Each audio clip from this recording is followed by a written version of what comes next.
তুমি তো জানোই সূর্যমুখী আমার কতটা প্রিয়। ওর মতোই আমি চুপচাপ রোদ্দুরের দিকে তাকিয়ে থাকতাম। হয়তো সেই রোদ্দুরটা তুমি।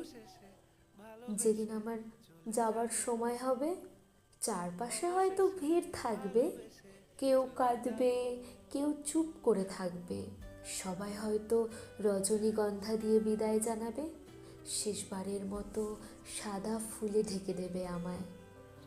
কিন্তু তুমি, তুমি না হয় সবার মতো হয়েও না। তুমি আমার জন্য নিয়ে এসো একটা সূর্যমুখী, হলুদ, উজ্জ্বল, ঠিক যেমনটা আমি ভালোবাসি।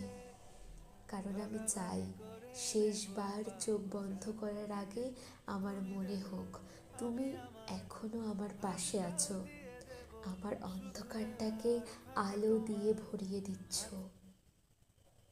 তুমি যখন সেই সূর্যমুখীটা রাখবে আমার পাশে, একবার আস্তে করে বলো, তুমি তো রোদ্দুর ভালোবাসতে, তাই তোমায় অন্ধকারে যেতে দিলাম না।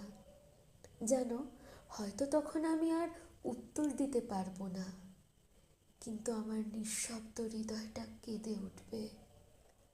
কারণ এতদিন পরেও তুমি আমাকে ঠিক আগের মতোই বুঝতে পেরেছ। আর যদি কখনো খুব মনে পড়ে আমাকে, একটা সূর্যমুখীর দিকে তাকিয়ে থেকো, দেখবে ওর প্রতিটি পাপড়িতে আমি লুকিয়ে আছি, তোমার দিকে তাকিয়ে শেষবারের মতো শুধু তোমাকেই ভালোবেসে যাচ্ছি।